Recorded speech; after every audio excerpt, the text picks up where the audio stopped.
Junior miner Sierra Rutile recently took a party of analysts out to see their operations in Sierra Leone.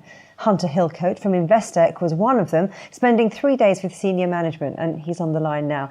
Thanks for joining us, Hunter. Now, tell me a little bit about the site visit. What did it entail, and did you like what you saw?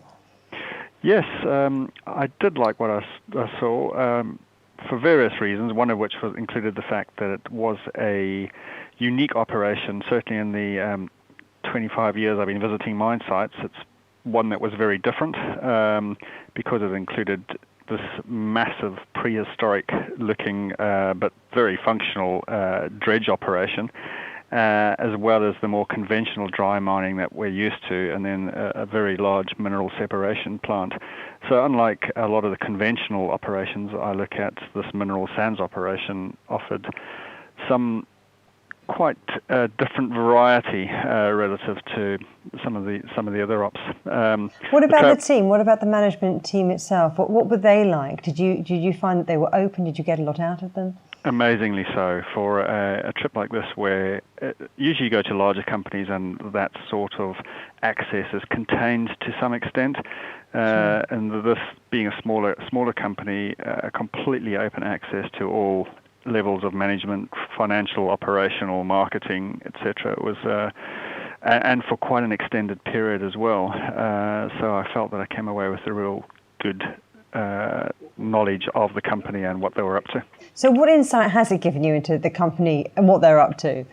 I guess they are moving away from a strategy of conventional dredge mining to dry mining, which is the sort of mining that most operations we are used to have seen.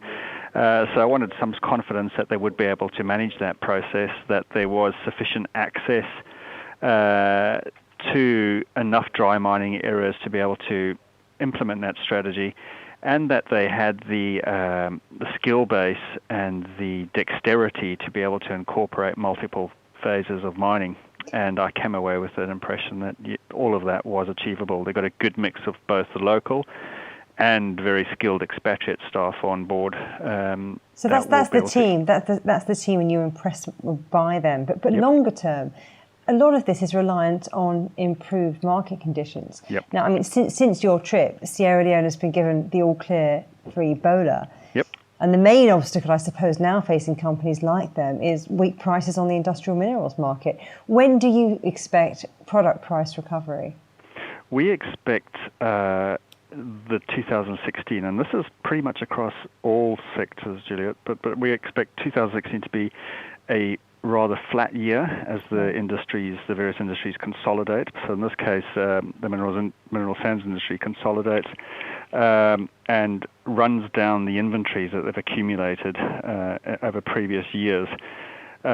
Post that into 2017, with the inventories destocked, we expect to see the buyers come back onto the market in a more meaningful manner. It's going to require a recovery to the pigment market, which is which then is in turn your paint market. So we do look for an industrial pickup, primarily out of the US and Western Europe, that will then drive the paint industry, drive the pigment industry, and then flow down towards the mineral sands industry, the feedstock industry, where Sierra Rutile is an important component. At the same stage, we expect an element of Sierra Rutile's production is geared towards titanium metal and welding, and that's an area that we see recovering through the course of 16 into 17 as well. So in answer to your question, 2017 should start to see a meaningful pickup in pricing. So a meaningful pickup in pricing. What about the company itself? Until then, where do you see the growth?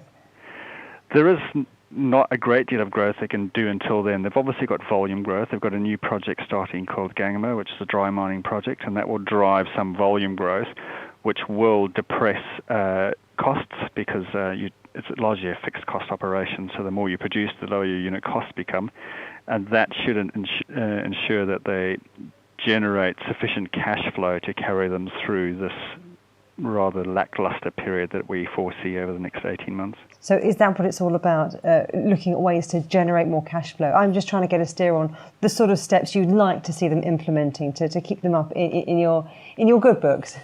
Yes, exactly that. Produce enough volume, you'll get your unit cost low. They're price takers like most commodity producers. There's not a lot they can do to influence the market. They have to take what it is. So all they can do is ensure that their costs are at the lowest level and that their quality of their product is at the highest level. And in that instance, Sierra Rutile does produce probably the world's best feedstock. So their product is always going to be the first off the shelves. They might not always see the premium for it, but at least they'll be able to sell their product, so they're not going to accumulate inventories like some of their competitors suffer from. So they've got the product that the market wants, and this is one that you're keeping your eye on. That's Thanks certainly. ever so much for all of that update. Thank you. You're welcome. Bye-bye.